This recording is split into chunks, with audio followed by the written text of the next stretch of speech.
Bom, eu estava repetindo, se no dia 25 de novembro for agora, você está assistindo a aula ao vivo, mas se não for, você está assistindo essa aula gravada, porque ela vai ficar disponível depois. E se você quiser assistir de novo também, assista em outra oportunidade. É só entrar no site e você vai conseguir fazer isso.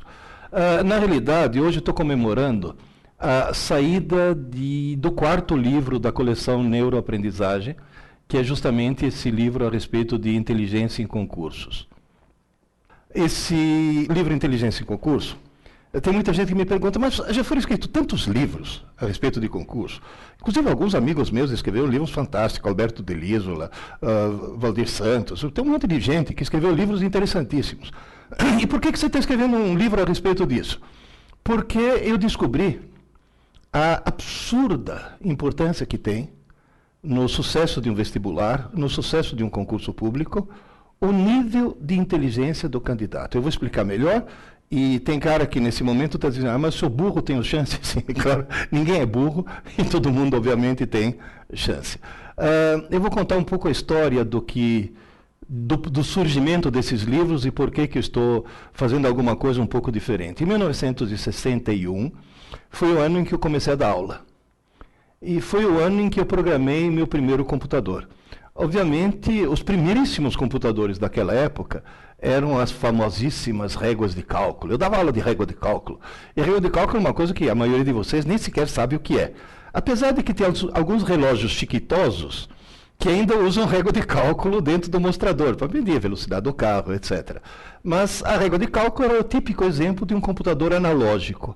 Mas já existiam naquela época computadores analógicos eletrônicos. E um modelo parecido com esse foi o primeiro que eu programei, em 1961. Não sei se vocês estão notando, existia um painel todo colorido e um monte de fios conectados, como se fossem aquelas mesas telefônicas antigas. Na realidade, o engenheiro que estava me ensinando a usar isso disse, era um texano, e falou, a parte dura, que seria o painel, nós chamamos de hardware. A parte mole, que são os fios que fazem programação, nós chamamos de software.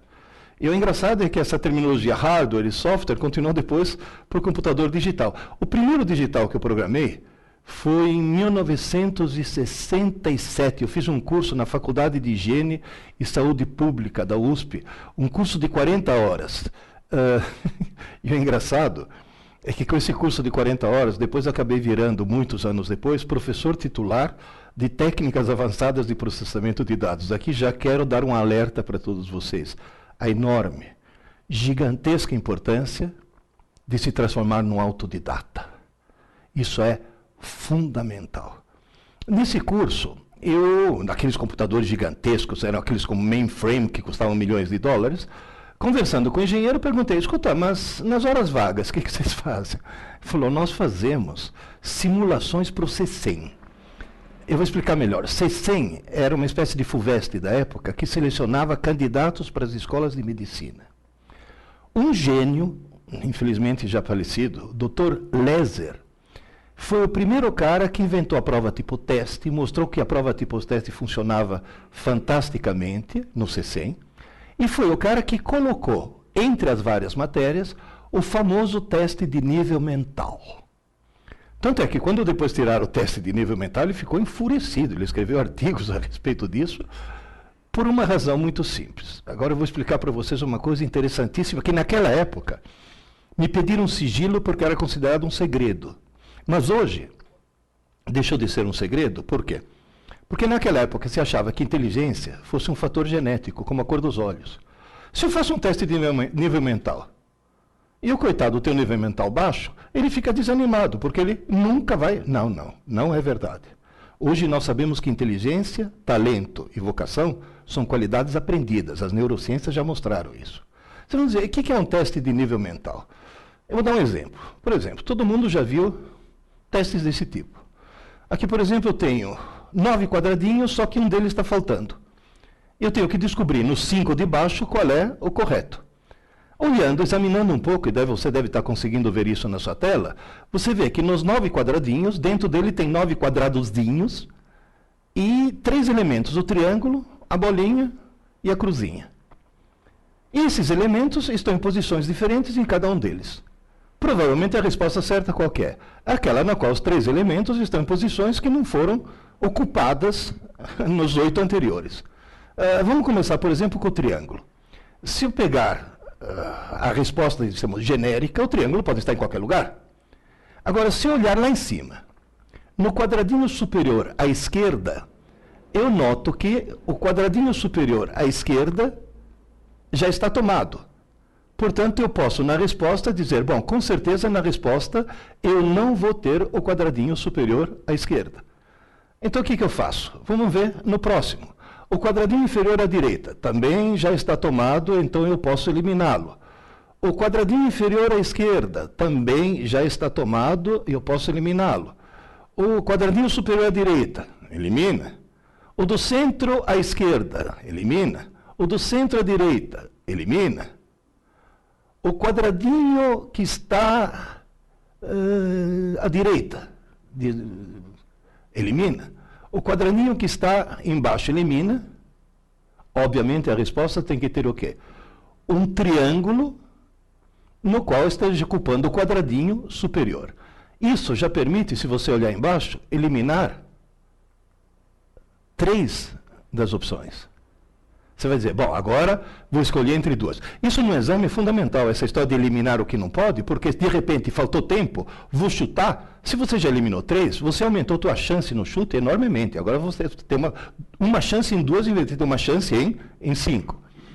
Agora, você notou que olhar para a cruzinha não vai adiantar nada, porque a cruzinha está exatamente na mesma posição nas 2 opções. Então eu devo olhar para a bolinha. Na hora que eu olho para a bolinha, eu percebo o quê? Que no canto superior esquerdo a bolinha já está ocupada. Portanto, não é a número 2. E só para checar, olhando o centro inferior, eu vejo que a bolinha não está em nenhuma dessas posições. Portanto, a opção correta é essa. Eu demorei mais ou menos 2 minutos para resolver isso. Só que eu estou falando e estou explicando. Na hora de fazer um teste, se você demorar mais que 30 segundos para achar a resposta, você já está bobeando. Então, na realidade, esse teste mede, digamos assim, a velocidade de raciocínio e, no fundo, a inteligência. O que faziam naquele computador, aquele velho computador no qual eu comecei a programar aquela coisa gigantesca? Eles faziam simulações dizendo, por exemplo, se eliminar a importância de alguma das matérias, por exemplo, matemática é menos importante, quem teria sido aprovado? Geografia é mais importante, quem teria sido aprovado? E eles tomaram um susto. Porque eles descobriram que se todas as matérias tivessem peso 0, mas fosse apenas o nível mental, o exame decisivo para escolher os candidatos escolhidos seriam, com raríssimas exceções, praticamente os mesmos. E nesse momento eles chegaram a uma conclusão que os assustou. Quem passa num vestibular difícil, quem passa num concurso difícil, não é quem sabe mais. É quem é mais inteligente. Você vai dizer, agora, o que eu faço? Simples. Torne-se cada vez mais inteligente. Se está provado e demonstrado que inteligência se aprende, o truque para se preparar não é ficar se entupindo de informações. O truque é ter atividades que te tornem cada vez mais inteligente. Se você fizer o gráfico do QI de uma pessoa e o número de pessoas, na vertical você colocar o número de pessoas que têm um certo QI e na horizontal você colocar as pessoas que têm esse QI, você vai notar que existem poucas pessoas que têm um QI muito baixo. Algumas delas até têm que internar. Existem poucas pessoas que têm um QI muito alto. Essas têm que internar mesmo. Agora, existe uma grande faixa que nós vamos chamar de faixa da normalidade, que está entre justamente esses 2 extremos.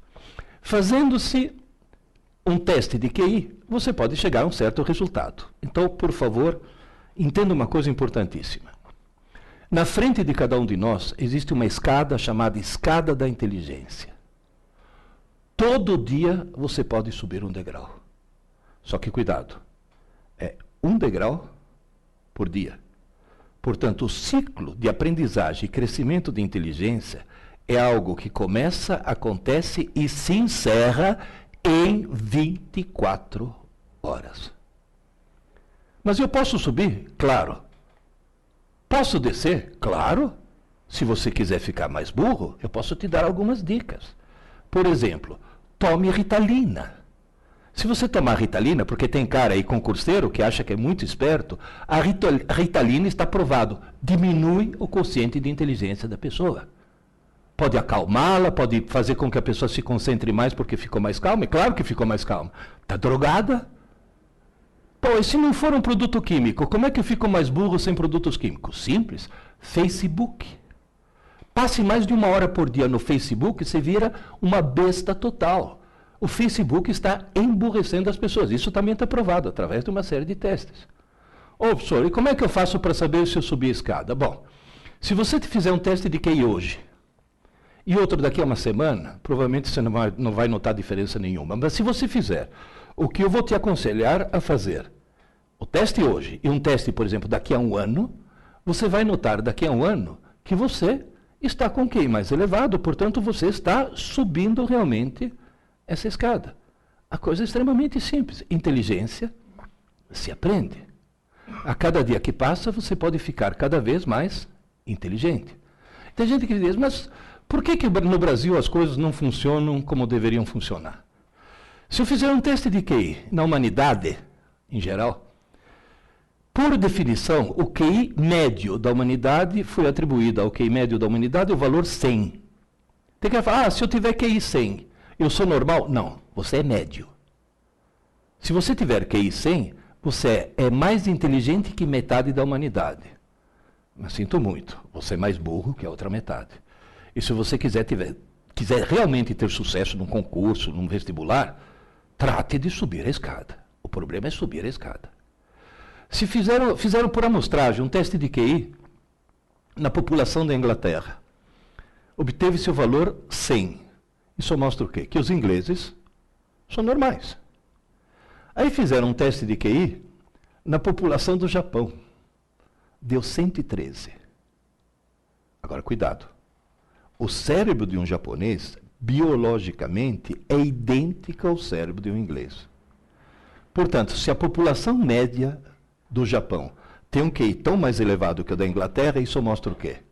O sistema educacional japonês faz subir a escada mais do que o sistema inglês. Ou seja, inteligência se aprende. E os japoneses aprendem mais que os ingleses porque têm um sistema educacional muito mais eficiente.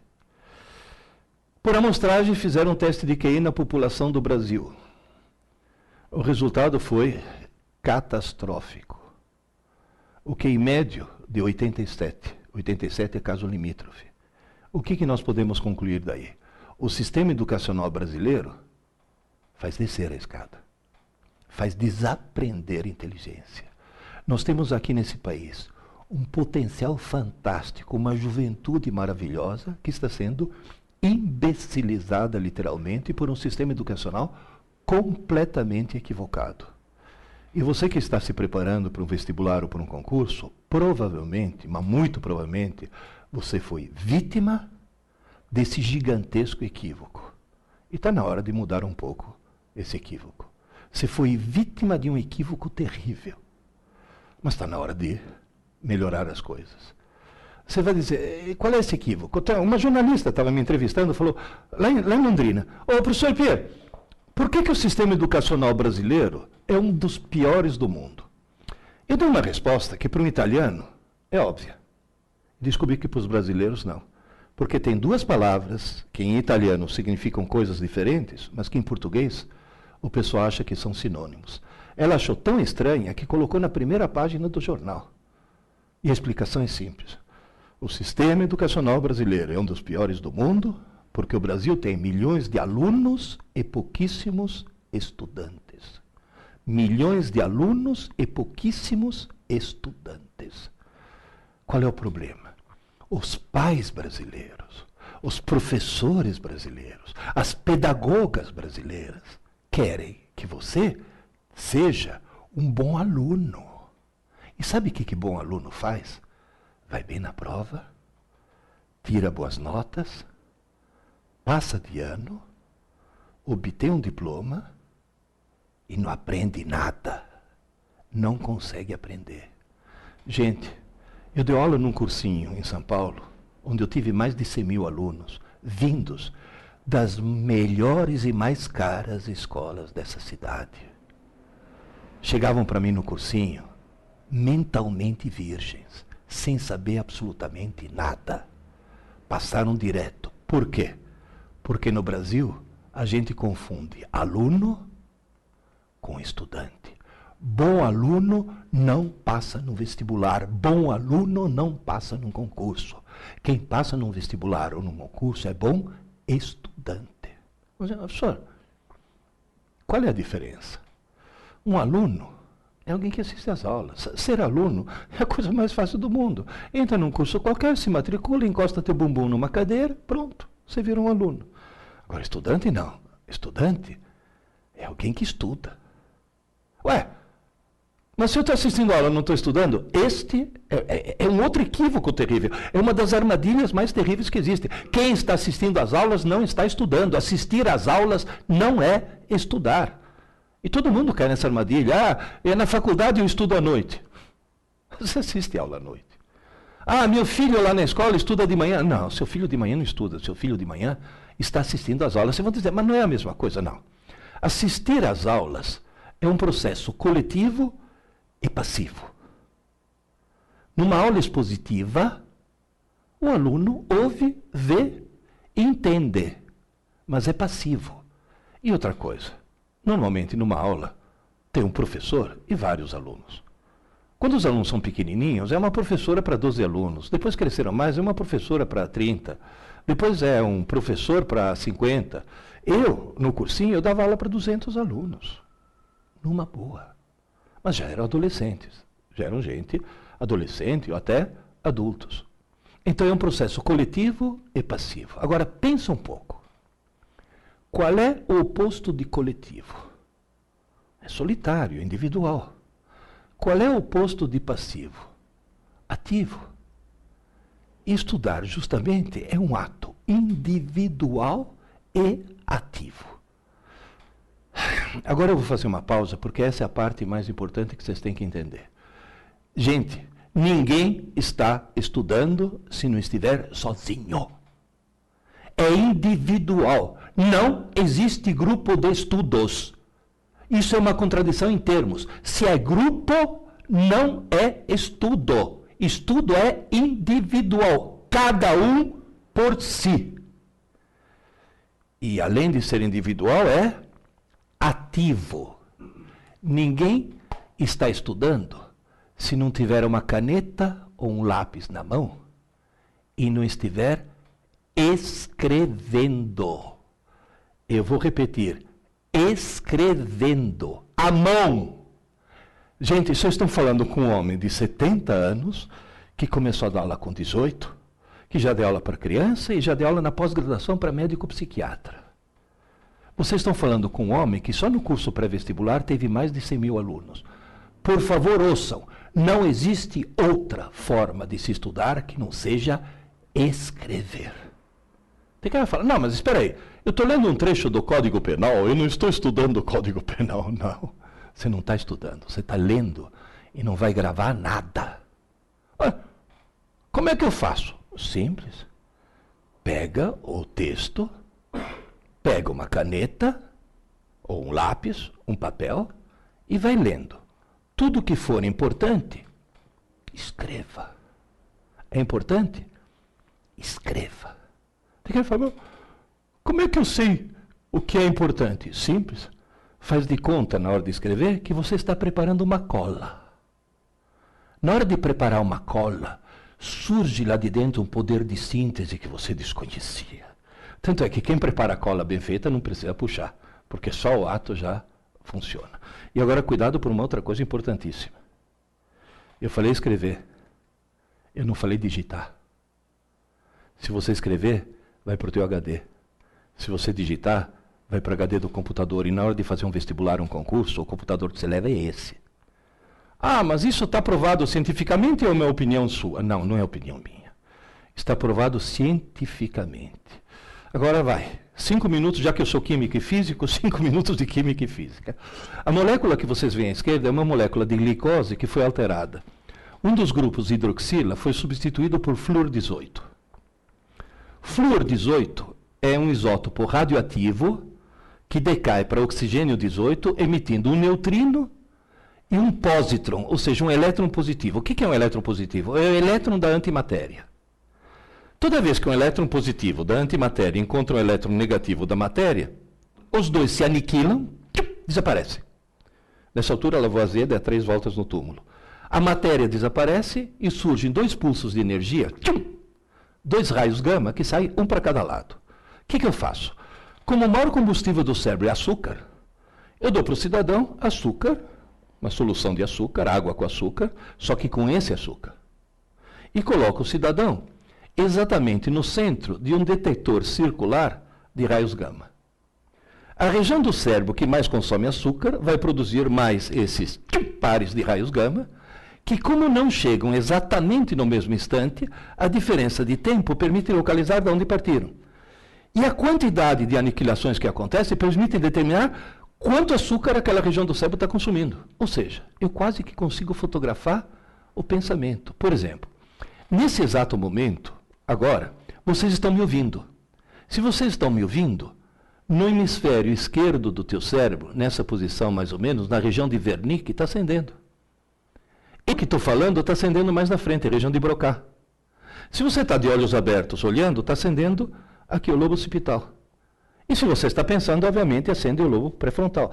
Você vai dizer, mas dá para perceber, inclusive dá para responder perguntas. Por exemplo, tem muitos que me perguntam, posso estudar assistindo TV? Não.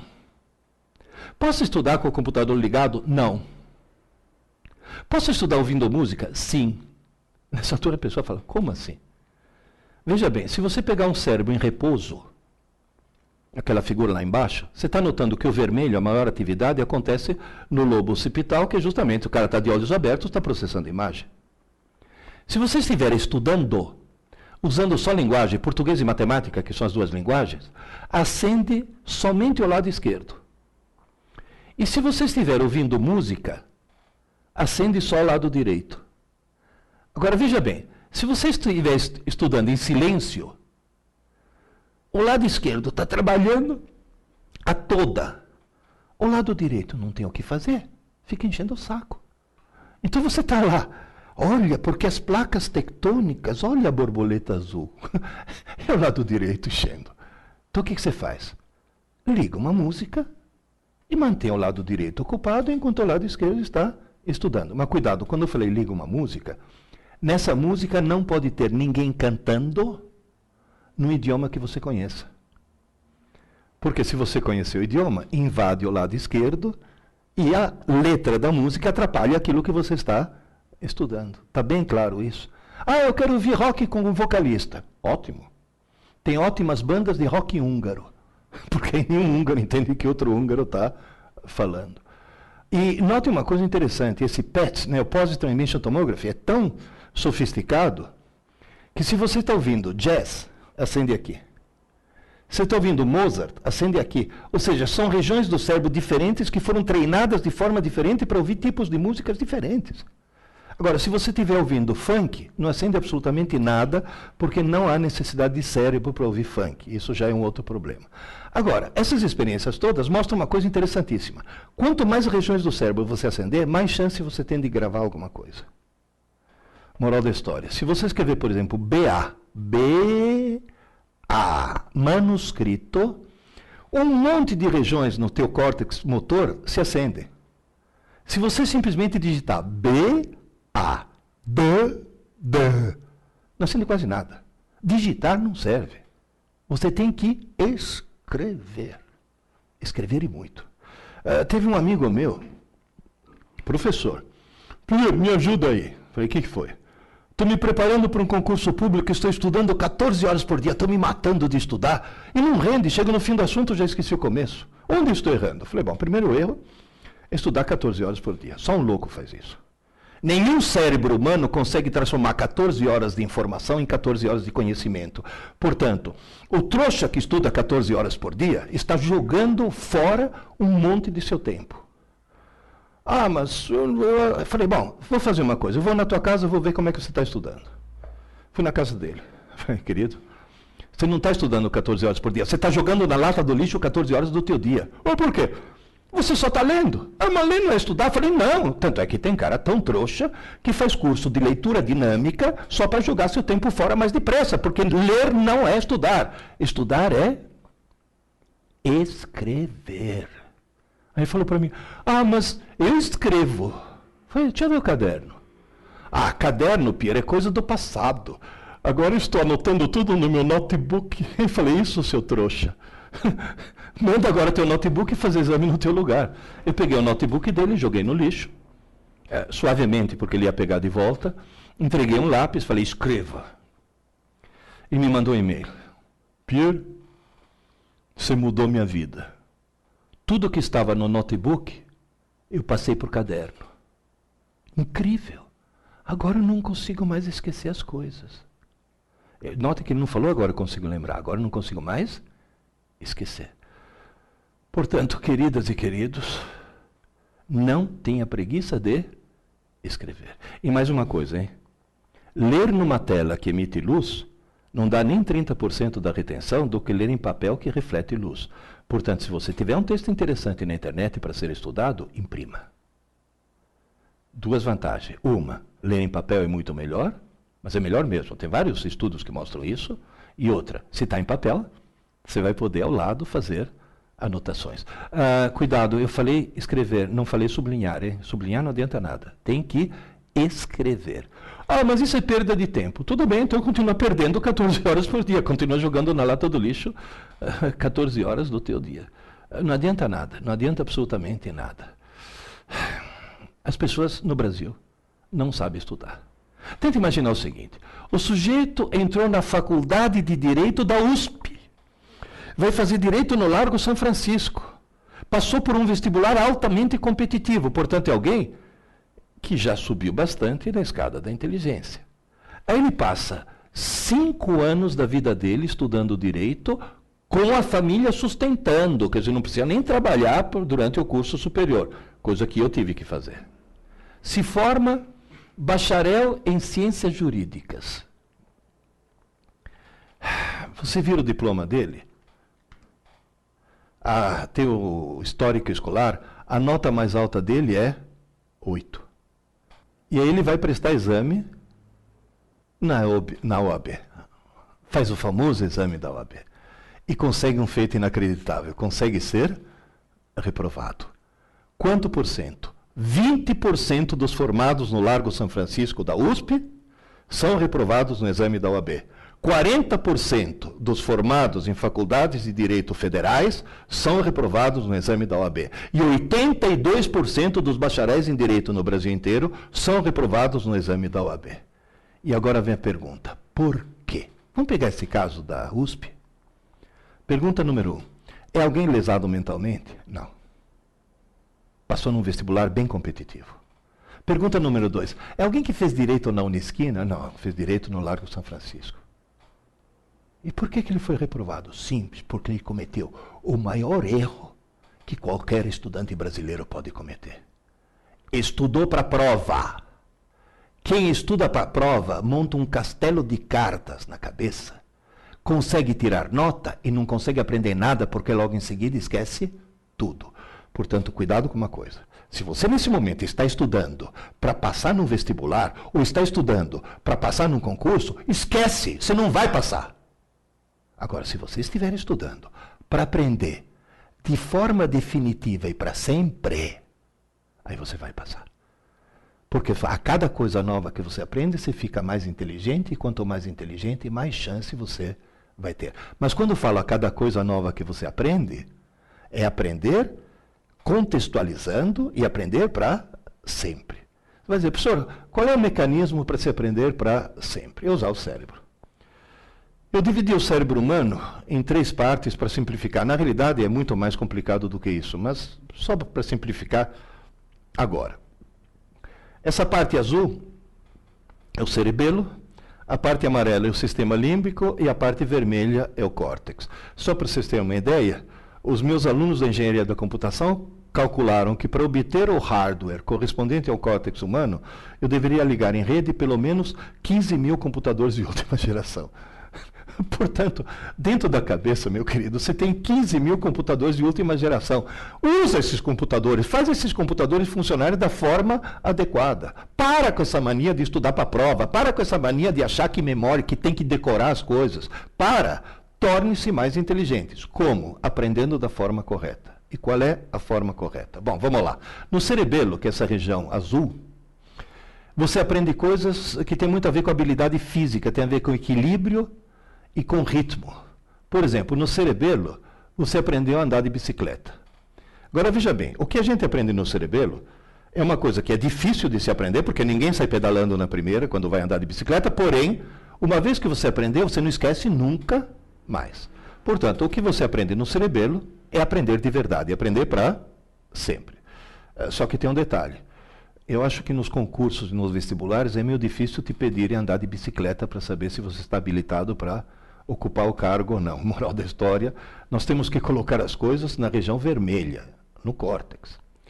Só que a porta de entrada do córtex, da região vermelha, é o sistema límbico, a região amarela, que é uma região que, ao contrário do cerebelo, ao contrário dessa região da bicicleta, é uma região onde é facílimo por uma coisa, mas é facílimo perder. Por exemplo, você está numa cidade mineira muito estranha chamada Varginha. É uma cidade que no lugar de caixa d'água tem um disco voador. Você está andando por Varginha, de repente uma coisa estranha te chama a atenção.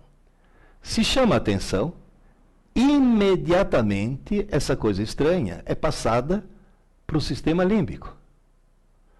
Mas entra-se com uma facilidade incrível. Porém, se parar de chamar atenção, algum tempo depois, acaba desaparecendo. Você vai dizer, é fácil pôr, mas é fácil tirar. Durante quanto tempo uma coisa fica armazenada no sistema límbico? Pode ficar armazenada segundos, minutos ou até horas. Jamais dias. O conteúdo do sistema límbico não sobrevive a uma noite de sono. E acho que você já desconfiou que quem estuda para a prova põe as coisas aonde? No sistema límbico.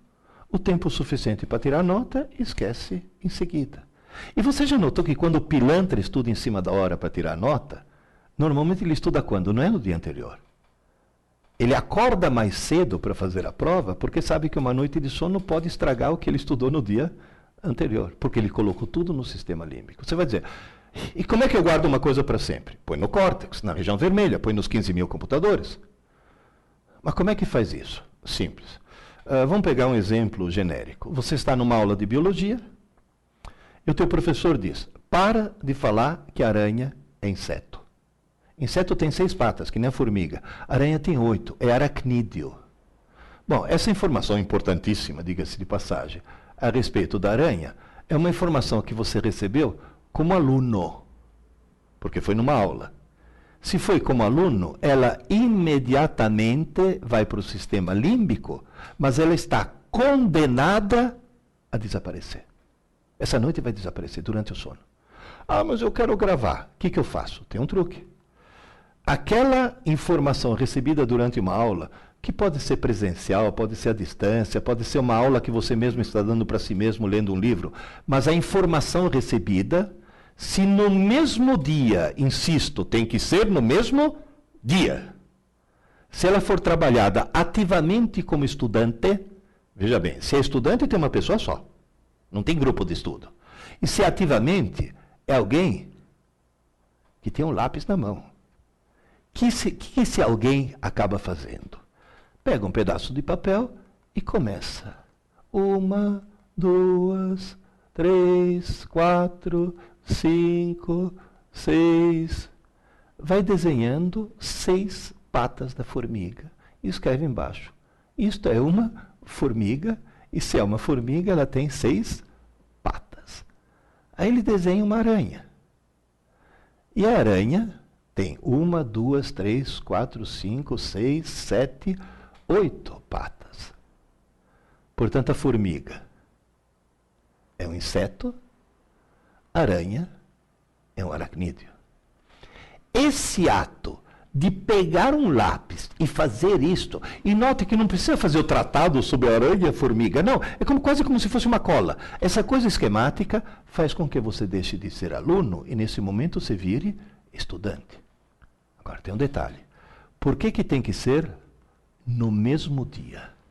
Porque aquela informação que você trabalhou como aluno, naquela noite, naquela mesma noite, durante o sono e só e exclusivamente durante o sono, esse é o ponto-chave, ela é transferida para o córtex, é quase como se o sistema límbico fosse memória RAM e o córtex fosse o HD. Portanto, o teu cérebro é um computador que salva, mas só salva durante o sono. De forma que amanhã de manhã, quando você acordar, no sistema límbico já sumiu, porque não sobrevive a uma noite de sono, mas no córtex vai estar lá para sempre. Vai estar acessível o tempo todo. É uma memória permanente. Mas porque foi no mesmo dia em que a informação foi recebida que ela foi trabalhada ativamente, com lápis na mão. Portanto, durante o dia, tudo que entra no teu cérebro, entra no rascunho. A atividade elétrica do teu cérebro, lá em cima, você está vendo naquele gráfico, é muito intensa. Conforme você vai adormecendo, ela cai quase a zero. É o chamado sono profundo, ou sono sem sonho. Nesse momento você tem o QI de uma beterraba em coma, zero. Você só não é um cadáver porque respira e bate o coração. O que o cérebro fez? Parou. E por que ele parou? Porque está na hora de arregaçar as mangas e fazer a manutenção. Eis que de repente começa uma grande atividade elétrica chamada sono REM. REM vem de Rapid Eye Movement, movimento rápido dos olhos. Você olha embaixo da pálpebra, você vê o globo ocular começar a pular de um lado para outro. Nesse momento você está tendo um sonho absolutamente desconexo e sem sentido nenhum. Tanto é que, faz experiência, acorda alguém durante o sono REM e pergunta, você estava sonhando? Estava. O quê? Não sei. A pessoa não sabe. Porque é um sonho desconexo completamente. E nessa manutenção, o que está acontecendo? O que não foi trabalhado vai para o lixo. O que foi trabalhado ativamente como estudante, e não mais como aluno, vai sendo salvo no córtex, e depois de alguns episódios REM, você acorda e tudo está gravado no córtex. Agora, cuidado. Durante a noite tem que acontecer pelo menos 4 episódios REM. Ou seja, você tem que dormir, o ideal, 8 horas. Quebrando o galho, 6 horas. Tomem cuidado que o sono é fundamental. Ah, mas eu trabalho, estudo, blá, blá. Primeiro se organiza para ter horas de sono. Agora você vai dizer, mas como é que eu faço? Eu usava um truque. Gente, de dia eu trabalhava para sustentar mulher e filho. À noite eu fazia faculdade. Sabe qual é o truque que eu usava? Na hora do almoço, 15 minutos. Eu dava uma cochilada de 15 minutos. E depois eu vi que funciona por quê? Porque tem um estudo que mostra que se você dormir 3 horas, o tanto que você descansa dormindo 3 horas, 90% já foi descansado nos primeiros 15 minutos. Portanto, uma cochilada de 15 minutos é a salvação. Na hora do almoço, todo mundo tem esse tempo para poder fazer isso. Moral da história, veja o que acontece no teu cérebro conforme você vai estudando e gravando as coisas. Veja como os dendritos entre os neurônios vão crescendo, vão se entrelaçando, vão criando mais ligações, vão conseguir se conectar, vão conseguir fazer um circuito cada vez mais complexo, um circuito cada vez mais rico em ligações. Com isso daqui você está conseguindo 2 efeitos. Você está matando 2 coelhos com uma cajadada. Número 1. Para aprender alguma coisa, tem que criar uma rede neural. Você está criando. Então você aprendeu, sei lá, informação a respeito da aranha. Fato número 2. Quanto mais ligações você tiver no seu cérebro, mais inteligente ele fica. Portanto, quanto mais você aprende coisas de forma correta, que é essa que eu estou falando, mais inteligente você vai ficar. E mais experiências você vai poder fazer. Portanto, se você tentar ensinar alguma coisa para um computador, ou seja, quando um computador aprende, você muda o software. Quando um cérebro humano aprende, você muda o hardware. Ou seja, o peer que vai dormir hoje à noite, amanhã de manhã é outro, porque meu cérebro não vai ter exatamente a mesma configuração de ligações que tinha antes de dormir. E o peer que vai acordar amanhã, se eu aprendi alguma coisa hoje, vai acordar mais inteligente. É uma coisa fácil de ser entendida. Portanto, toda informação recebida hoje, seja ela presencial ou à distância, ou até através de leitura, pura e simples, lendo simplesmente, você está recebendo informações. Essa informação obrigatoriamente deve ser estudada hoje, ainda hoje. Antes que se passe uma noite de sono. Tem gente que fala, espera aí, eu assisto a aula de manhã, o que eu devo fazer? Estuda à tarde. Eu assisto a aula à tarde, o que eu devo fazer? Estuda à noite, antes que se passe uma noite de sono. Tanto é que tem muitos de vocês, talvez que tenham filhos pequenos, coisas desse tipo, que assistem a aula à tarde. A lição de casa não tem que ser feita na manhã seguinte, tem que ser feita à noite. Quando ele chegar em casa, ele vai ter que fazer a lição de casa. E pode fazer experiência, se ele fizer a lição de casa à noite, o rendimento dele vai mudar terrivelmente. Agora vem a famosa pergunta. E quem assiste a aula à noite vai fazer o que eu fiz? Eu fiz todo o meu curso de física na Universidade de São Paulo à noite, porque de dia eu tinha mulher, uma filha e mulher grávida. Estava chegando a segunda, portanto eu trabalhava para sustentar a família. À noite eu ia para a faculdade, chegava em casa exausto, porém eu ia dormir meia hora mais tarde. E meia hora que eu passava como? De lápis na mão.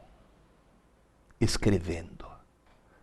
É isso que faz uma gigantesca diferença. Tanto é que meus alunos do cursinho sempre usaram o famoso lema: aula dada, aula estudada, hoje. Aula dada, tem que ser aula estudada, hoje. Tem gente que fala, mas eu não assisto aula. Melhor, se você perde menos tempo. Se você tem mais tempo para estudar. Tanto é que o grande equívoco cometido nas escolas brasileiras é entupir o coitado de aula de manhã e à tarde. E o sujeito simplesmente não tem tempo de estudar. Há um equívoco. Não é verdade que quanto mais aulas você assistir, mais você aprende. Mentira! Você aprende quanto mais horas de estudo você tiver. A aula não foi feita para aprender. A aula foi feita para entender. O professor não ensina, o professor explica. E se você não entender, ele explica de novo. E se você não entender, ele é tão criativo que inventa uma nova maneira de explicar. A aula não foi feita para aprender. Portanto, aumentar o número de aulas é burrada. Tem que aumentar o número de horas de estudo. Só para vocês terem uma ideia, o melhor sistema educacional do mundo é da Finlândia, e na Finlândia todas as escolas são período integral, porém, só tem aula pela manhã. E à tarde, além do esporte que eles fazem, cada um deles tem sua escrivaninha, e eles fazem a lição de casa todas as tardes, que lá não é lição de casa, é lição de escola mesmo, porque eles não vão para casa. Moral da história, esse é o truque. Nas 24 horas, você tem que ter um espaço para entender, para receber a informação. Depois de receber a informação, tem que ter um espaço para trabalhar ativamente com lápis na mão a informação. Isso serve para aprender. E depois, uma boa noite de sono para fixar. Sabe o que quer dizer isso? Que o ritmo do cérebro humano é circadiano. A palavra circadiano vem do latim circadien, ao redor de um dia. Tudo começa, acontece e se encerra em 24 horas. 24 horas. Esse é o ponto fundamental. Portanto, na hora que você estiver subindo a escada da inteligência, lembre-se, é 1 degrau por dia, porque tudo tem que acontecer dentro das 24 horas. E as 3 coisas que tem que acontecer são entender, aprender e fixar. Se uma das 3 não acontecer, ou acontecer na ordem errada, como, por exemplo, a criança que assiste aula à tarde, chega em casa, dorme, vai fazer a lição na manhã seguinte e pronto, já ferrou tudo. Se uma das 3 coisas não for feita, no dia seguinte você acorda no mesmo degrau onde você estava e você acaba de jogar na lata do lixo um dia da tua vida que não vai voltar nunca mais. E no cursinho pré-vestibular, eu recebi 100.400 alunos que descobriram muito tarde que não jogaram um dia ou outro na lata do lixo, jogaram anos da vida deles na lata do lixo. Por quê? A maldita mania de estudar para prova em vez de estudar para aprender. Quem estuda dessa forma que eu falei, pouco, mas todo dia, nunca mais na vida vai precisar estudar para uma prova. E tem mais uma coisa. Você vai fazer um concurso onde cai, sei lá, direito constitucional. Você estuda para o concurso. Você põe as coisas na cabeça para o concurso. Presta o concurso. Pode passar ou não. Alguns anos depois, você vai prestar um outro concurso onde novamente cai direito constitucional. O que acontece? Vai ter que estudar tudo de novo a partir do zero, porque não ficou gravado nada para sempre. Enquanto que se você estudar com esse processo pouco e todo dia, vai ficar gravado para sempre. Você vai estudar direito constitucional uma única vez na vida. Eu falo para o pessoal que faz, estou fazendo cursinho para a OAB. Eu falo, eu conheço um cursinho ótimo para a OAB. É, só que tem um problema. Dura 5 anos e chama Faculdade de Direito. É simples, né? E estudar pouco e todo dia. Agora, veja bem. Agora, tenta entender uma coisa extremamente importante. Quando você enriquece a rede neural, está aprendendo, está mudando, não o software, está mudando o hardware do teu cérebro.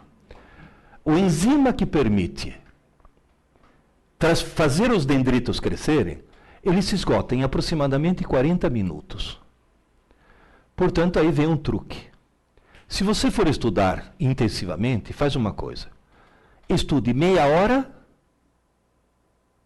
e depois descanse 10 minutos. Estude meia hora e descanse 10 minutos. Não posso passar de meia hora? Experimenta. Nunca te aconteceu de pegar um texto, ler o texto do começo até o fim, chegar no fim e falar, meu Deus, o que eu li? Passou dos 40 minutos. Então, meia hora, 10 minutos. E depois, mais meia hora de estudo e 10 minutos de descanso. E depois, mais meia hora e 10 minutos.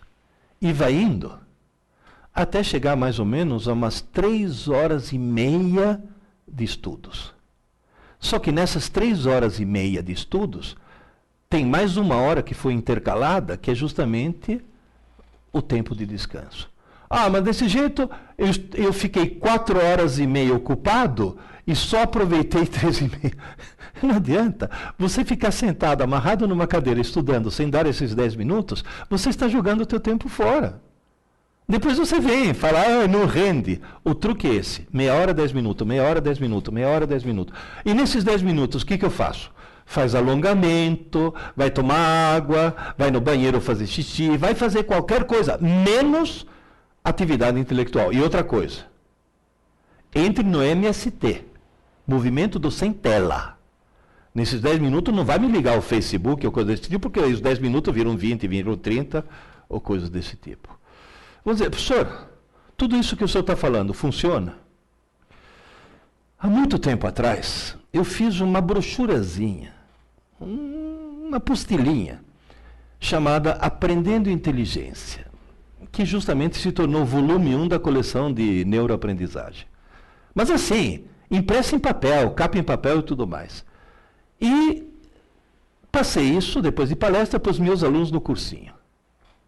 600 cópias fizeram. E depois vieram, professor, minha vida mudou. Aí esse reforço positivo, eu falei, opa, então eu estou no caminho certo.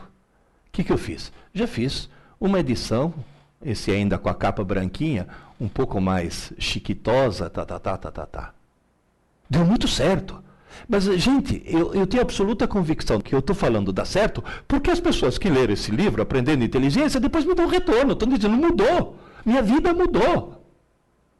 E a culpa não era deles. Eu já vi mãe falar, filho, desliga isso daí, vai estudar, menino. Você tem prova amanhã.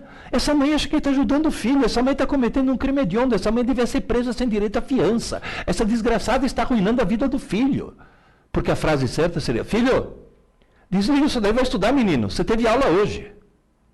Esse que é o problema. Então, no fim, acabou surgindo esse livrinho aqui, que depois deu origem a esse livrinho aqui. Por quê? Porque eu tive que explicar para os pais como funcionava a coisa. E aí, me obrigaram a escrever esse livro aqui, esse verde aqui. Por quê? Porque eu tive que explicar para os professores como funcionava a coisa. Aí chegou um monte de gente e falou, tá bom, você escreveu um livro para quem é aluno, e eu que sou autodidata. Tchau, tchau. É justamente o livro que eu estou lançando hoje, que é justamente esse para concurso, onde eu tento mostrar todas as manhas possíveis para você se tornar mais inteligente. Esse que é o ponto-chave. Mais inteligente. Eu vou abrir agora para perguntas. Se sobrar alguma pergunta depois dessas, o site no qual você pode entrar é esse editora.tv, que é um site que vai te reencaminhar, é um URL muito fácil que vai te reencaminhar depois para um monte de outros sites. Mas basicamente os 4 livros, já está saindo o 5º, viu? Já estou no 5º livro. Os 4 livros basicamente são azul para alunos, o vermelho para pais não, para mães, que a parte mais terrível da escola são as mães. As mães dão muito palpite errado. O verde, que é para os professores, e esse amarelo alaranjado aí, que era para ser preto, mas a editora resolveu mudar a cor, esse amarelo alaranjado é justamente para os autodidatas que estão se preparando. E eu escrevi esse livro porque fiquei com muita pena do cara que fica 14 horas por dia a troco de nada. Quando, na realidade, passar num concurso, passar num vestibular, é outro papo, é outra técnica, e você, insisto, tem que se tornar cada vez mais inteligente. Eu acho que agora a gente poderia abrir para as perguntas do pessoal, né? Já tem alguma coisa? Tem gente que já ficou revoltada, né? Vamos ver um pouco se tem alguma dúvida, alguma pergunta, alguma coisa que eu possa responder para vocês. Abriu?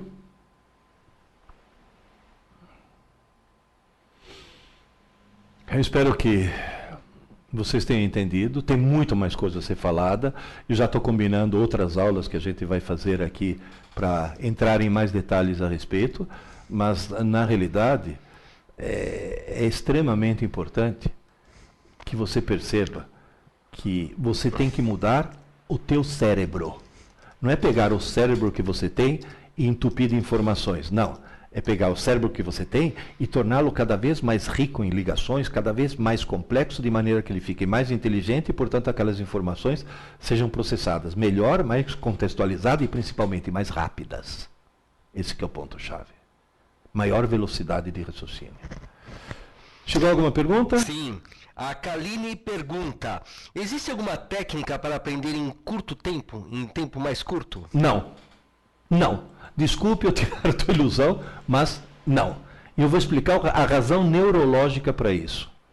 Toda vez que você aprende alguma coisa, você faz uma alteração no circuito do teu cérebro.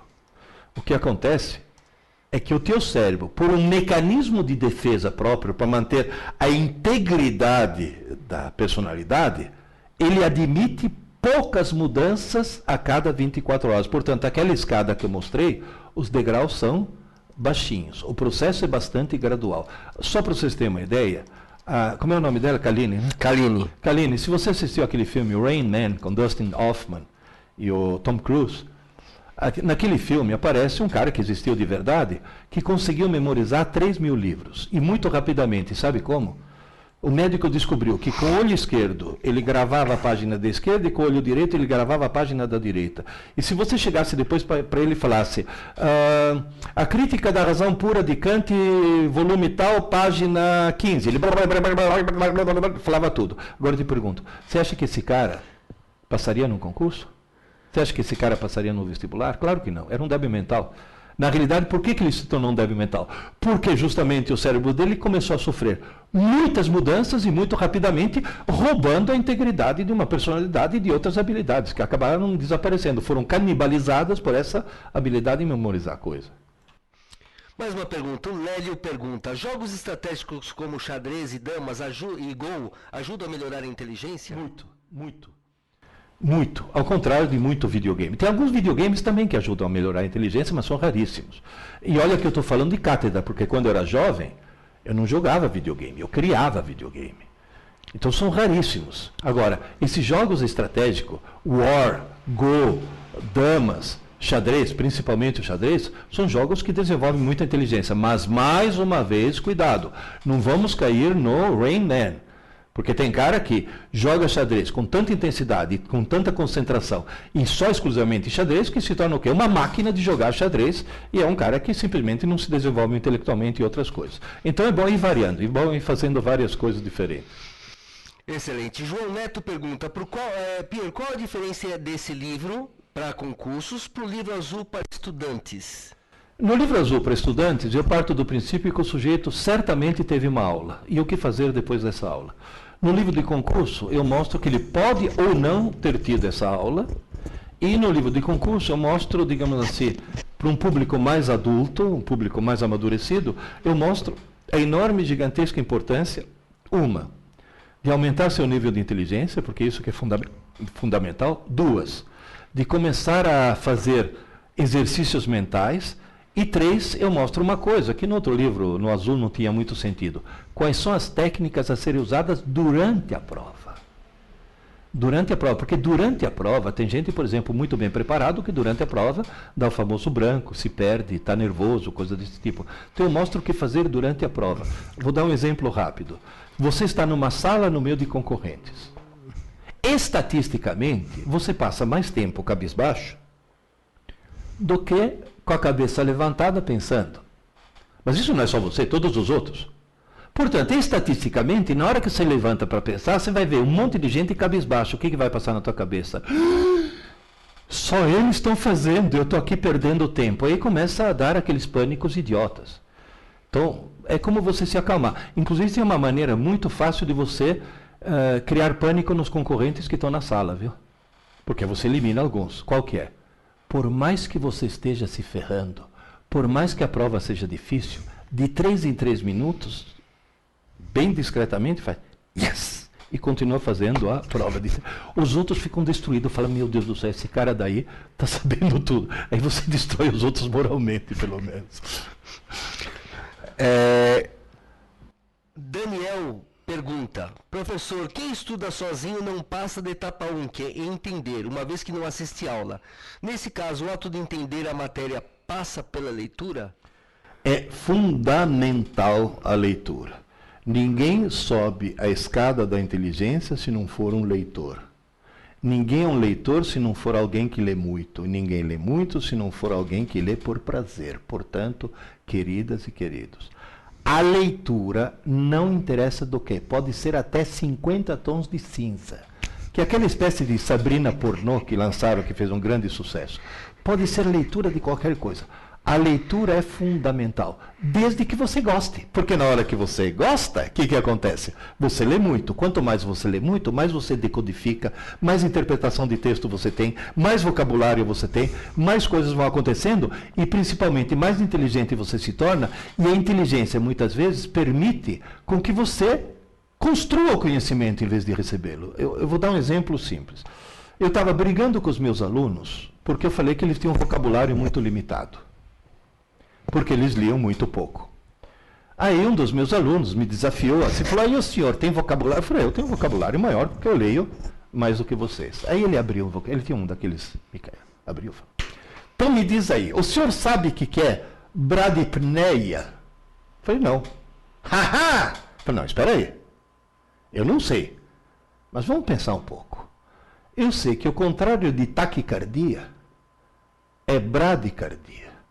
Então, se taquicardia é o coração batendo depressa, bradicardia deve ser o coração batendo devagar. Então, esse brade significa devagar. Pneia. Eu me lembro que quando eu fazia mergulho, me ensinaram a mergulhar com equipamento ou em apneia. Apneia. A, negação, pneia, respirar. Ou seja, prendendo a respiração. Portanto, bradipneia deve ser a respiração muito lenta. Essa definição não vale. Eu falei, como não vale? Essa definição é. Eu tinha conhecimento? Não. Mas eu tinha inteligência suficiente para buscar coisas soltas, juntar e obter. Qual é o fator que permite isso? Leitura. Muita leitura. Infelizmente, o sistema escolar brasileiro é especialista em criar o ódio pela leitura. Pega uma criancinha de 12 anos e fala, você vai descobrir o prazer pela leitura. Toma, Iracema. Isso é um trauma que depois nem 20 anos de psicanálise tiram da pessoa. Toma, Dom Casmurro. Eu falo para os professores de literatura, começa com Harry Potter, você chega em Machado de Assis. Agora, começa com Machado de Assis, você não vai chegar em lugar nenhum. Portanto, para os autodidatas, a leitura como forma de lazer é fundamental, para dar justamente toda essa decodificação, interpretação de texto e tudo mais. Vamos lá. O Léo pergunta, tem o edital de um concurso. Como encontrar o material adequado que se só dispõe de provas anteriores? Bom, as provas anteriores já são uma boa indicação de qual é o estilo, pelo menos. São uma boa indicação de o que costuma ser cobrado. Agora, no edital, o que acontece? Você vai ter que procurar os livros texto correspondentes àquelas matérias que vão ser cobradas. Ou então, se você tiver tempo, você faz um dos tais cursinhos preparatórios, não tanto pelas aulas que você vai ter, mas justamente porque esse cursinho já se deu o trabalho de organizar esse material numa série de apostilas, e também na internet tem um monte de apostilas a serem compradas ou obtidas em PDF, um monte de coisas. Quer dizer, a obtenção do material não é tão especialmente agora com a internet, não é uma coisa tão difícil assim. O Phil pergunta, quanto tempo o senhor recomenda estudar para um vestibular mais concorrido, como o de medicina? Eu diria, olha, não passe de 4 horas por dia. Estudar, não estou falando de assistir às aulas, estou falando de estudo concentrado, com caneta na mão, escrevendo. 4, se muito, 5 horas por dia, mas não muito mais, porque não vai ser a quantidade de estudo que vai te colocar na faculdade. Vai ser exatamente o grau de desenvoltura de raciocínio que você vai ter que vai te permitir entrar na faculdade. Como é o nome dele? F-E-L-L, Phil, né? Acho que é Phil, seria o Phil. Então, basicamente é isso, veja bem, não exagera no tempo, porque no fim, o problema é o seguinte, se em 3 horas, intercalada, daquele jeito que eu falei, meia hora, 10 minutos, meia hora, 10 minutos, meia hora, 10 minutos, se 3 horas, ou 4 horas que sejam, é o ideal. Se você estudar 8, sabe o que vai acontecer? As últimas 4 horas se sobrepõem às primeiras 4 e vai uma bagunça total e você não aproveita nem as últimas 4 e nem as primeiras 4. Então é melhor ficar nas primeiras 4 horas, que é o que vai te dar mais proveito. Né? O Luiz pergunta, por que há coisas que nós aprendemos e nunca mais esquecemos, mesmo sem dedicar um tempo para estudá-las separadamente? A razão é extremamente simples. O que passa do sistema límbico para o córtex durante a noite é aquilo que mais te impactou emocionalmente. Então, se você vê um desastre horrível, um caminhão destruindo um outro, provavelmente essa é uma cena que você nunca mais vai esquecer. Se você vir uma moça muito bonita, provavelmente é uma cena que você nunca mais vai esquecer. Agora, acontece que a equação do segundo grau não é uma coisa que normalmente impacta emocionalmente a pessoa. Ninguém vai, que bonito uma equação do segundo grau. Então, as coisas que não te impactam emocionalmente, essas você vai ter que impactar com o lápis na mão e ficar fazendo exercícios, que é a outra maneira que o cérebro tem de acabar gravando alguma coisa. Eu tenho certeza absoluta que todos vocês que estão me ouvindo agora, cada um de vocês lembra exatamente onde estava quando recebeu a notícia dos 2 aviões entrando nas Torres Gêmeas de Nova York. Por quê? Porque foi uma coisa tão impactante que você não esquece justamente isso. Agora, é lógico, por exemplo, tem professores que têm a técnica de contar uma piada durante a aula para impactar emocionalmente. E sabe o que acontece? 2 meses depois o cara esqueceu a aula, mas lembra da piada, pelo menos. Então não é só essa coisa impactante que vai funcionar. Depois da aula, é lápis na mão e trabalho.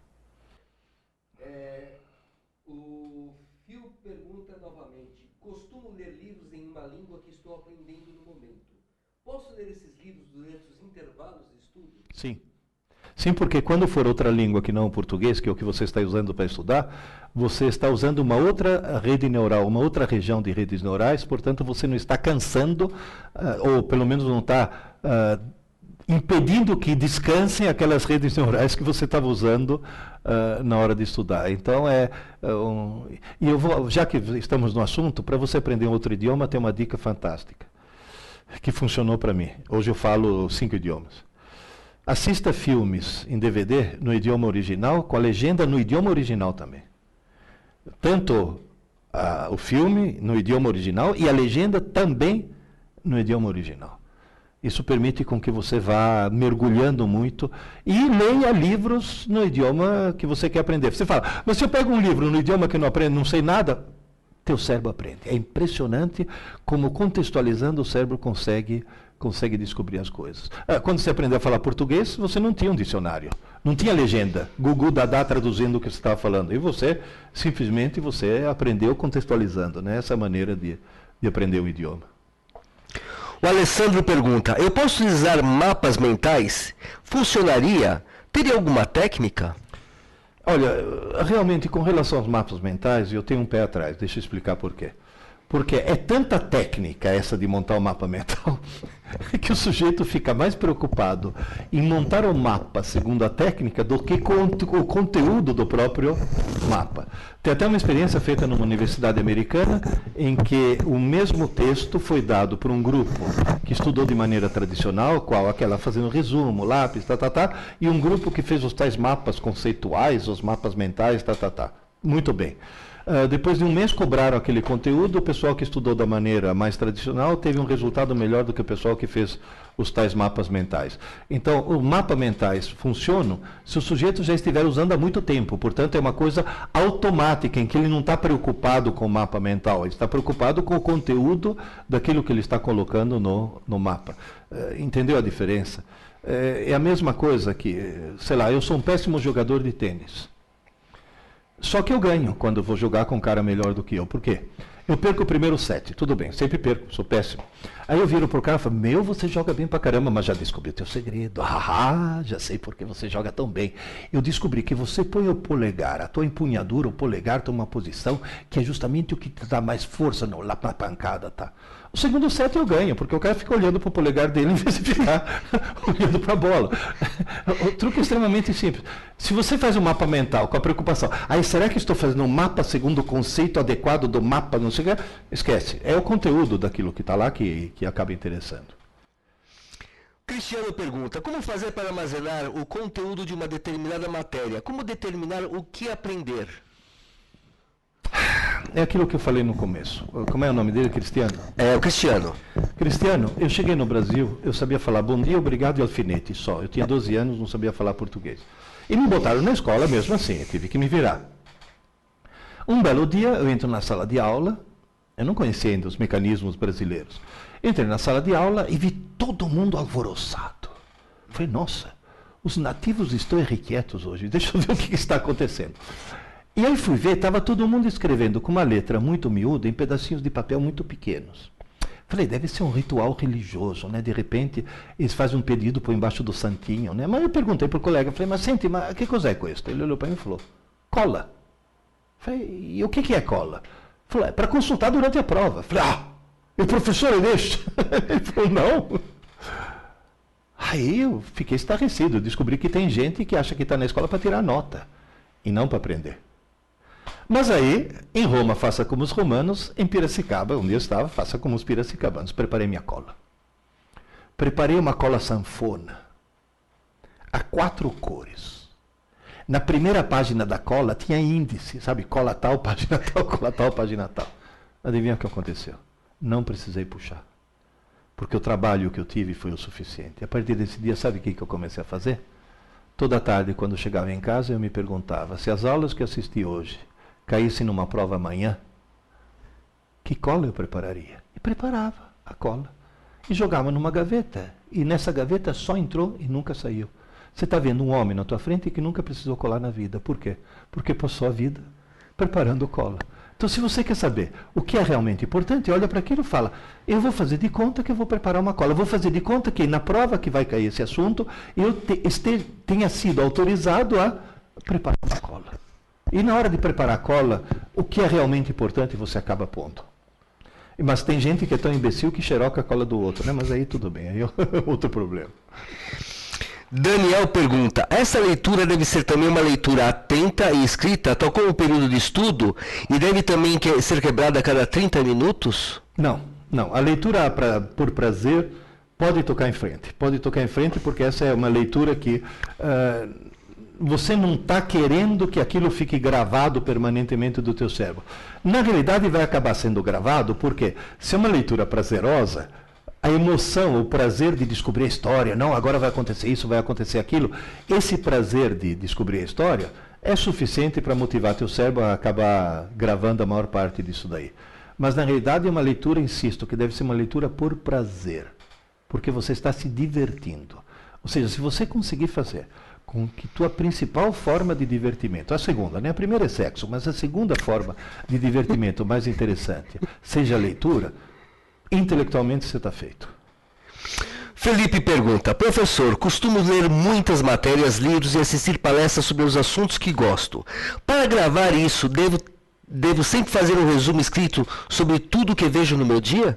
Sim, só que eu te daria um conselho. Fazer um resumo exige conectar palavras, e ao não conectar palavras, você vai escrever muitas palavras que têm apenas a função de distribuição do texto e não são palavras-chave. Então eu diria para você fazer menos do que um resumo. As palavras-chave, aquela que você fala, esta frase não posso esquecer, essa palavra eu não posso esquecer, isso eu não posso esquecer. Então só as palavras-chave que vão servir depois como gancho mnemônico para aquilo que você está fazendo. Ou seja, faz uma experiência, tenta pegar uma história infantil, sei lá, Chapeuzinho Vermelho, e tenta escrever Chapeuzinho Vermelho em 20 palavras. Você não vai usar e, ou, com, entende? Tenta escrever em 20 palavras que você vai ver que você pega a parte essencial. Quem comeu quem? Pronto. Kaline pergunta, em sua opinião, qual a melhor estratégia para passar um concurso público muito concorrido? Concurso público muito concorrido, você viu a curva de QI, né? Quem está concorrendo naquele concurso está lá, naquela curva. Tá? De tudo que é tipo. O truque qualquer. Dá um jeito de ficar no cantinho. Dá um jeito de você ser uma das pessoas mais inteligentes daquele concurso. Isso vale para concurso público, isso vale para vestibular, e isso vale para a vida profissional. Hoje em dia, as empresas estão desesperadas, porque estão recebendo diplomados ANTA. Eles usam essa palavra, ANTA diplomado, ou seja, pessoas que obtiveram diploma, mas não desenvolveram a própria inteligência. O truque é esse. É muito concorrido, seja uma das pessoas mais inteligentes. Como é que eu faço? Suba a escada. Suba a escada. Devagar, mas suba. Então, se você não conseguir no concurso de hoje, você vai conseguir no concurso do ano que vem. Mas comece a subir a escada hoje. Quem pergunta agora, ele entrou com o nome na sala que está sem acento, mas eu imagino que é o Zé. Tá? Eose, né? E-O-Z-E. É o Zé. Então é o Zé. Nessas 3h30, deve estudar várias matérias ou somente uma matéria? O ideal é pular de uma para outra. Deixa eu explicar por quê. Aquela tal história. Quando você usa o cérebro, você está ativando redes neurais, está gastando energia nessas várias redes neurais, está gastando substâncias químicas, enzimas que precisam ser repostos depois nas várias redes neurais. Se você estudar matérias diferentes, o que vai acontecer? Enquanto você está estudando matemática, você está dando um descanso em português. Enquanto você está estudando história, você está dando um descanso na álgebra. Ou seja, você está passando de uma matéria para outra, sempre tentando não perder o fio da meada, obviamente, tá certo? Mas o ideal seria se você se organizasse que cada uma daquelas meia horas fosse dedicada a uma determinada matéria. Porque permite que o cérebro... Porque o cérebro, quando o cérebro se concentra numa coisa só, é a hora que ele cansa, é a hora que ele não aguenta mais. Então, pulando de uma para outra, você consegue reduzir um pouco esse cansaço. Alessandro pergunta, para estudar temos que ter 30 minutos de estudo e 10 minutos de descanso. No caso da aula, até quanto tempo seria o ideal para não obter um retardo na obtenção da informação? Eu diria que uma aula deve conter de informação realmente essencial 30 minutos. Mas os outros 20 minutos, eles servem para quê? Eles servem para tirar dúvidas, servem para discutir a coisa, servem para contar, por exemplo, uma curiosidade a respeito do assunto, que muita gente acha que é inútil, porque quando o professor conta uma curiosidade, o cara fala, mas isso cai na prova. É o chamado idiota da objetividade quem faz isso. Na realidade, aquelas curiosidades, aquelas coisas adicionais, são ganchos mnemônicos que permitem com que você possa lembrar da coisa. Outro dia eu estava ontem à noite, na BR, eu moro em Itapecerica da Serra, na BR-116, a Regis Bittencourt, BR-116. Todo mundo sabe que a Regis Bittencourt é BR-116. E aí, conversando com a minha mulher, falei, se furar o teu pneu, você não sabe trocar pneu, como é que você vai chamar o socorro da operadora, da concessionária? Porque tinha passado, ou era 0800, 70, 90, 116. Aí ela falou, o 0800 dá para lembrar porque todas elas são 0800. O 116 está na cara porque eu estou na BR-116, eles fizeram até de propósito. Mas como é que eu gravo 70, 90? Falei, simples. Tenta imaginar que você está num barco, num veleiro, no meio de uma calmaria, e o desgraçado não consegue andar. Ela falou, e? Falei, você quer andar, mas é uma calmaria. Falou, e? 70, mas 90.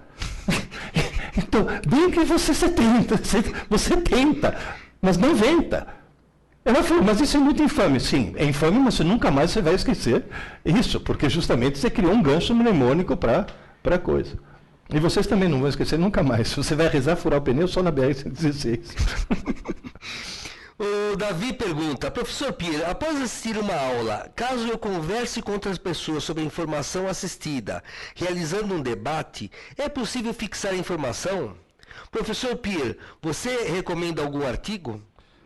Não terminou. Na realidade, veja bem, essa história do debate é útil, mas lembre-se, não é estudo. Agora, ele é útil se o debate for acalorado. Por quê? Debate acalorado significa emoção. E emoção significa o quê? Maior chance de que teu cérebro queira gravar alguma coisa.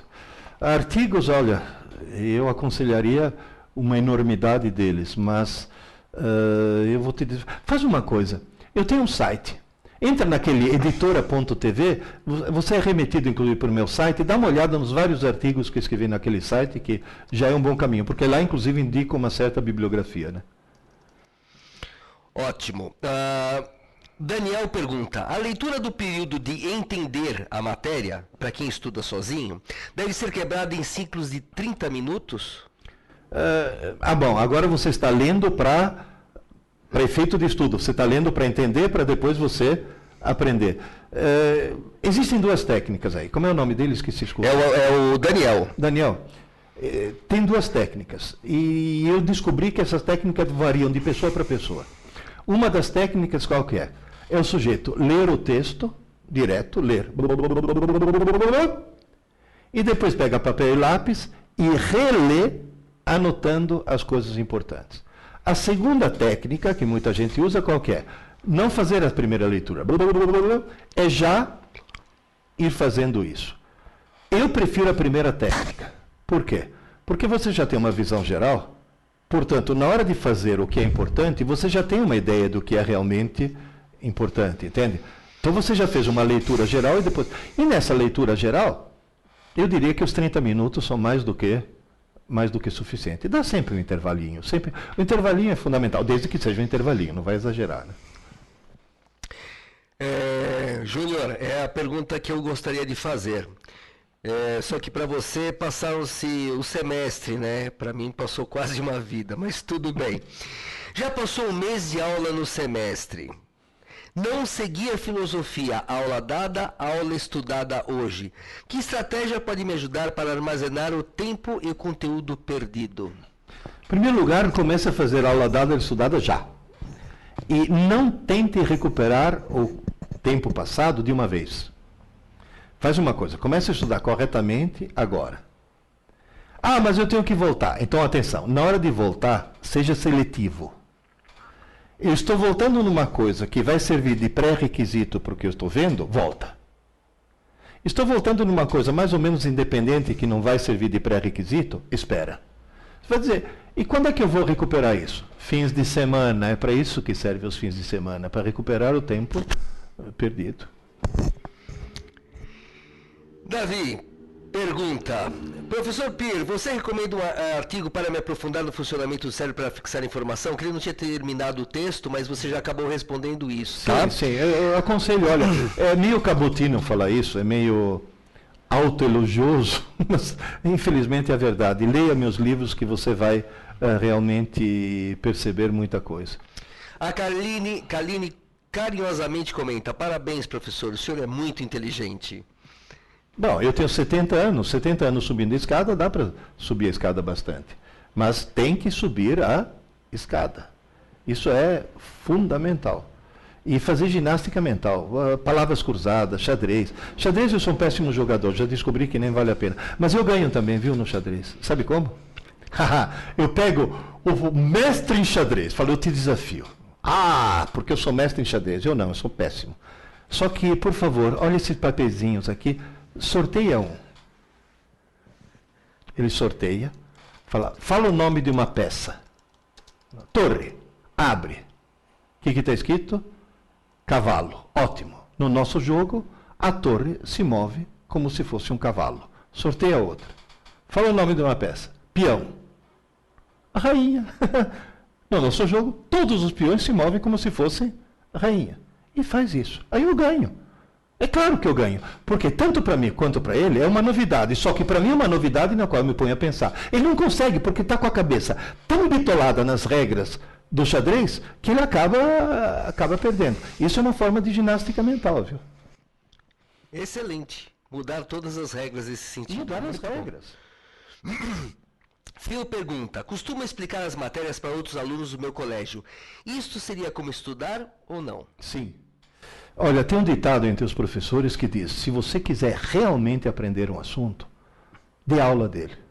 Dá aula daquele assunto que você realmente vai aprender o assunto. É fundamental. Tanto é que todo mundo fala: ah, mas você critica estudo em grupo, tá. Eu falo: eu não critico, tem um cara que leva vantagem. É aquele que está explicando as coisas para os outros. Esse é o único que está realmente aprendendo. Funciona, viu? Funciona muito bem. Dar aula para os outros é fundamental. Daniel pergunta: qual é a sua opinião sobre leitura em e-readers, como o Kindle? Aí que está. Deixa eu te explicar. Descobriu-se que tela que emite luz dá só 30% da retenção do que papel que reflete luz. Esse é caso que todo mundo já passou por isso. Todo mundo, você também já passou por isso. Ou seja, você gera um texto no computador, corrige o texto até ele ficar perfeito. Quando ele está perfeito, você imprime e toma um susto. Você fala: meu Deus do céu, deixei passar tanto erro, porque na tela você não viu. A Folha de São Paulo fez uma experiência, pegou alguns leitores que liam o jornal em papel, outros leitores que iam o mesmo jornal no tablet, idêntico. 3 meses depois foram fazer um recall do que, quem leu em papel deu de 10-0 nos outros. Só que o Kindle funciona como? Na hora que descobriram que a tela que emite luz não dá retenção, eles inventaram um display de electronic paper, de papel eletrônico. Tanto é que o Kindle, você não lê no escuro, você tem que ter uma fonte de luz. Alguns vêm até com abajurzinho. Então, digamos assim, é um quebra-galho para substituir o livro da melhor maneira possível. Mas insisto, é um quebra-galho. Nada substitui o folhear, cheirar o papel, conseguir ver. E de repente você está assim. Opa! Já passei da metade. Do Kindle, você nunca vai saber se você já passou ou não da metade, porque a espessura dele é exatamente a mesma. Olha, opinião minha. É lógico, você está no avião com aquele crônicas de guerra, de fogo e de gelo, um negócio desse tamanho. Se você levar o livro a bordo, você paga excesso de bagagem. Então você vai levar o Kindle para no avião você poder ler. Tem essa facilidade. Mas se você está em casa, é livro mesmo. Isso que funciona. Pergunta o Daniel: posso tocar violão nos intervalos? Sim, por favor, é o melhor. Porque, inclusive, na hora que você toca violão, você está usando o lado direito do cérebro e permitindo que o lado esquerdo, que você massacrou até aquele momento, esteja descansando. O violão está aqui, do lado direito. Então, funciona perfeitamente. Maravilha, maravilha. O Léo pergunta: como ter certeza de que aquilo que foi estudado será devidamente gravado? Está devidamente gravado ou será devidamente gravado? Tem um truque. Uma semana depois, faz uma rápida revisão naquilo que você estudou na semana anterior. Você vai descobrir o que foi gravado e o que não foi gravado e, portanto, precisa ser regravado, porque nem sempre a retenção é 100%. E existe um fenômeno estranhíssimo chamado canibalização de redes neurais. Deixa eu explicar. Você aprendeu alguma coisa, criou uma rede neural. Se ela não for usada durante um certo tempo, a rede neural adjacente que está se criando vê um monte de neurônios parados, fala, opa, e toma. Na hora que toma, aquele assunto acaba sendo esquecido. Então é bom sempre fazer, uma semana depois, fazer uma revisãozinha. Jéssica, não sei se foi acidente ou se você foi proposital, mas ficou bonitinho. Professor, todos podem aprender sobre qualquer assunto? Então as dificuldades em algumas matérias, como matemática, são totalmente justificadas? Na realidade, todo mundo pode aprender qualquer coisa, não existem limitações. E está aí o Kumon que não me deixa mentir. O Kumon, na hora que alguém tem dificuldade, por exemplo, em matemática, o cara vai fazer Kumon e descobre que simplesmente ele aprende tranquilamente. Qual é a técnica? Lápis e papel, qualquer coisa você aprende se você mexer com lápis e papel. Tanto é que uma das minhas filhas está em Brasília, quer fazer concurso.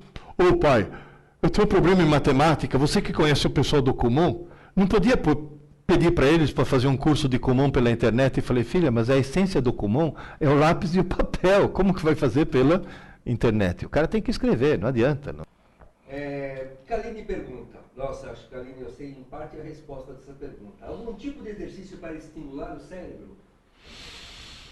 Vários exercícios para estimular o cérebro, como alguém já disse aí, jogos de estratégia, xadrez, damas, palavras cruzadas é uma coisa assim importantíssima. Outra coisa, entra na internet, no Google, e procura IQ, quer dizer, IQ, Test Non-Verbal. Testes não verbais de QI. Você vai encontrar um monte. Começa a fazer. Uma pela curiosidade de você, vou ver o quanto eu sou inteligente, mas não.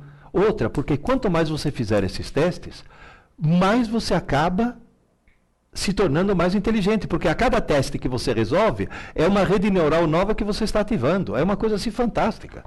Então, na realidade, existem 1000 coisas que você pode fazer, mas a principal qual que é? Leitura.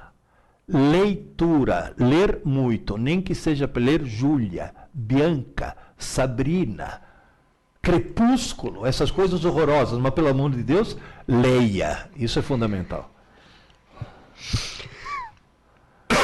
Desculpa. Daniel pergunta, como a revisão deve ser feita? Deve ser escrita como período de estudo, lápis e papel? Lápis e papel. Obviamente sendo cada vez mais sintético, porque aí cada vez você vai pegar a essência da essência da essência, né? O Luiz, se bem que já respondeu ela, mas eu vou repassar essa pergunta. Estou aprendendo um novo idioma, o Luiz pergunta. Existe uma maneira especial para estudar em um novo idioma com mais eficiência? Sim, aquilo que eu falei.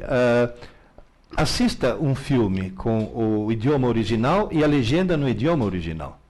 Isso é importantíssimo. Tem gente que fala, mas aí eu não vou entender nada. Então faz uma coisa.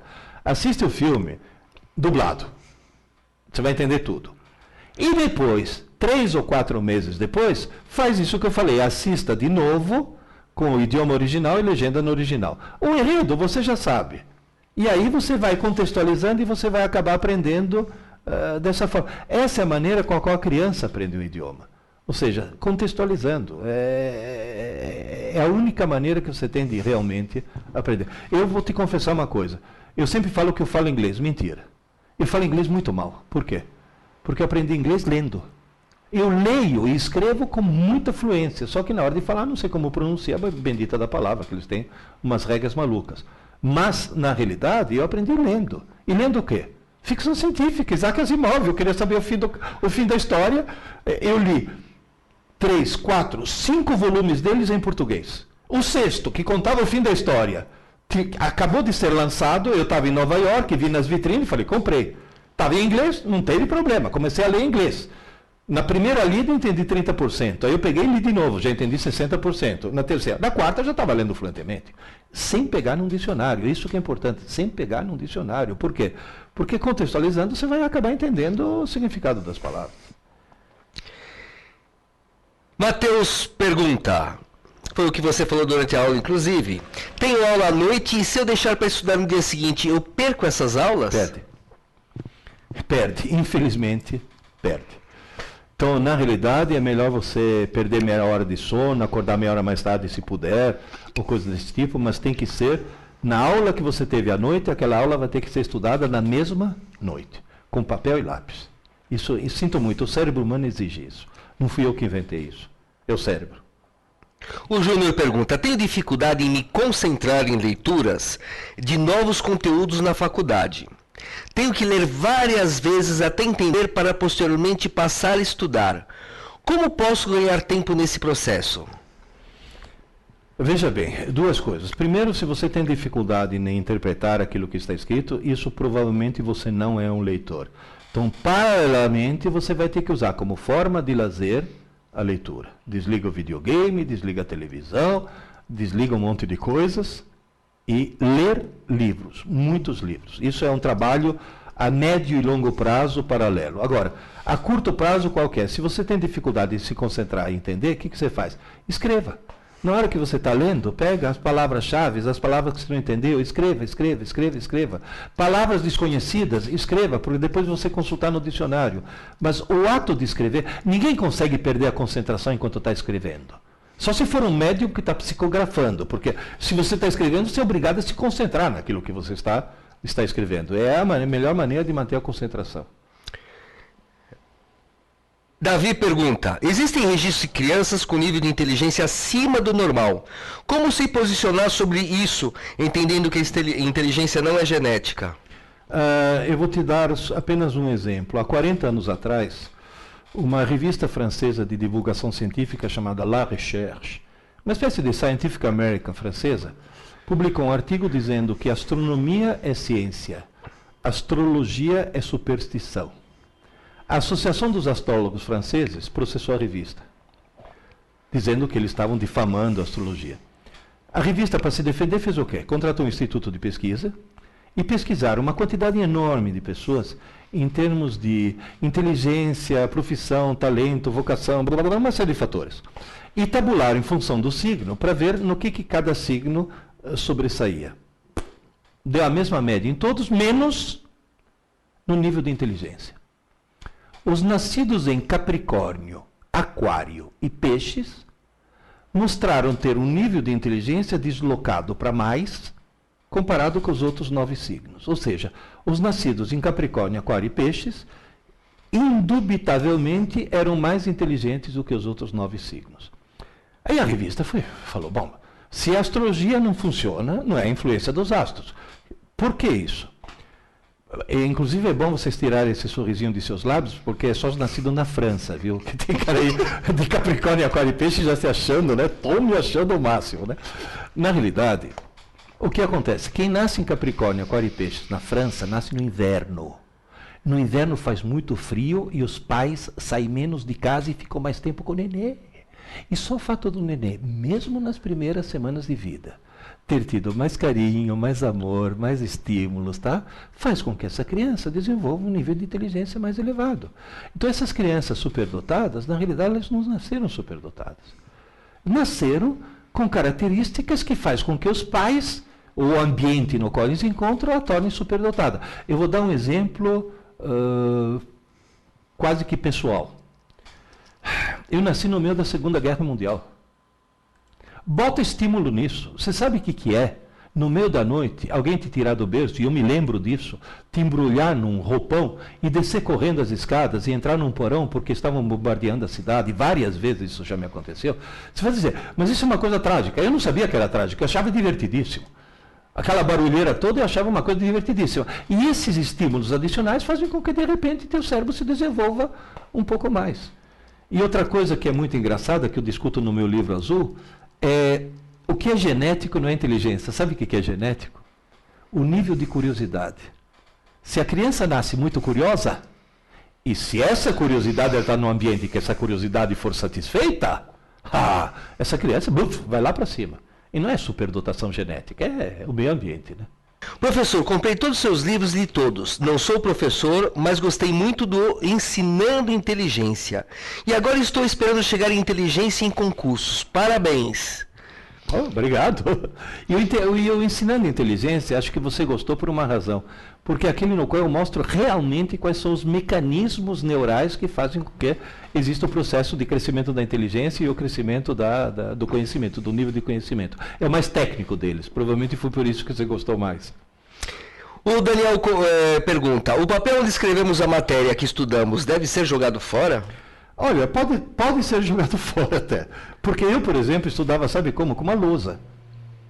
Com um giz, escrevia na lousa. Resolvia meus problemas de matemática na lousa. Fazia meus resumos na lousa. Depois eu apagava tudo. Porque desde criança eu descobri que o ato de escrever é justamente aquilo que te torna, que faz com que o conhecimento seja absorvido. É o ato de escrever, não o que está escrito. Agora, respondendo uma pergunta anterior sobre revisões, o que você pode fazer é guardar aquele papel, porque na semana seguinte, quando for fazer uma revisão, você pode fazer revisão no próprio papel que você gerou, né?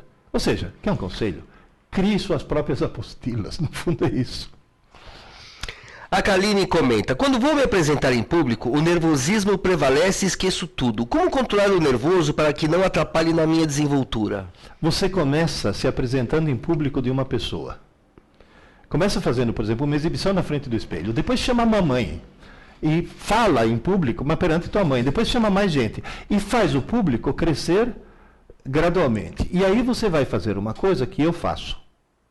Eu sou um homem extremamente tímido. Então, na hora que você me põe na frente de uma plateia com 200 pessoas, 300 pessoas, eu deveria entrar em pânico. Sabe o que eu faço? Eu esqueço que eu existo. Eu faço de conta que eu sou um fantasma. Eu esqueço da minha existência. As pessoas não estão olhando para mim. Eu estou olhando para as pessoas. Então, tenta um pouco abstrair esse tipo de coisa que você consegue vencer a timidez. A timidez... Agora, se você chegar a falar, ai, eu estou nervosa, vou entrar em pânico, aí você entra em pânico mesmo, tá certo? Então faz essa coisa, vai aumentando a plateia gradualmente até você se acostumar com plateias maiores. E plateias de desconhecidos, porque o grande problema é esse. É quando você se defronta com desconhecido. Eu, nesse momento, estou num problema terrível. Eu estou me defrontando com 20, 30, 40, 50 desconhecidos. E nem sequer tenho a chance de olhar para a cara de vocês para saber se você está sorrindo ou está fazendo cara de bravo. Então, não tenho nem sequer esse feedback. Isso, para alguém que é tímido, é terrível. Pode acreditar. O Tai comenta, sempre estudo escrevendo e acabo escrevendo muito. Aconselho só colocar as palavras-chave ou deixo isso para a revisão? Não. Começa a palavra-chave desde o começo. Não escreva demais, porque aí sim é perda de tempo. Escrever demais é perda de tempo. Escreva só as palavras-chave. Tem algumas meninas, porque isso é uma mania das fêmeas, que tem a mania de fazer aquela canetinha amarela fosforescente. O conselho que eu dou para elas é o seguinte, leia o texto com a canetinha amarela, bem economicamente sublinhando o que é importante. Depois você pega o papel e o lápis e tudo que você sublinhou, escreva. Isso é até uma maneira, digamos assim, dela começar a ser um pouco mais parcimoniosa, um pouco mais econômica. Porque tem gente que fala, vou sublinhar o que é importante, e risca o texto inteiro. Quer dizer, aí não adianta absolutamente nada. Né? Rodrigo pergunta, essa pergunta é difícil, não sei se você vai saber responder. Essa te pegou. Professor, poderia informar qual o tema do 5º livro e qual a previsão de lançamento? O tema do 5º livro, na realidade são 2 livros que estão em canteiro de obras. Tem o volume 5, que é Criando Aulas Inteligentes. É mostrando para as escolas como cada escola pode montar seu próprio sistema de ensino e não ficar escrava dessas palhaçadas comerciais que estão por aí dos chamados sistemas de ensino. Então isso é para ajudar as escolas a consertar um pouco esse sistema educacional que está catastrófico. O outro livro não é o volume 6, é o volume 0. Porque estão me pedindo para fazer livro para criança. Para que criança já comece a fazer a coisa certa desde o começo. É lógico que vai ser um livro colorido, com pouco texto, com muita figura, mas é um livro que hoje de manhã para quem está assistindo ao vivo, um dia de manhã para quem está assistindo ao gravado, eu fiz uma palestra para o 7º ano de uma escola, a Escola Horizontes, perto da Rebouças. Crianças fantásticas. Eu falei, essas crianças têm... E elas usaram o livro azul, aquele livro Aprendendo Inteligência, usaram, tá? Sabiam. Uma delas fez uma apresentação para os pais. Entende? Agora, quanto mais cedo começar, melhor. Aula dada, aula estudada hoje, deveria ser uma coisa para dar no primeiro ano. Eu falo para as mães que têm neném em casa, essa história que o neném precisa de estímulos, eu falo, faz o neném dormir no colo, balançando nesse ritmo. Que dá tempo de falar aula dada, aula estudada, aula dada, aula estudada. Começar o mais cedo possível, né? Pessoal, um beijão para vocês e até a próxima. Vai ter mais aulas dessas.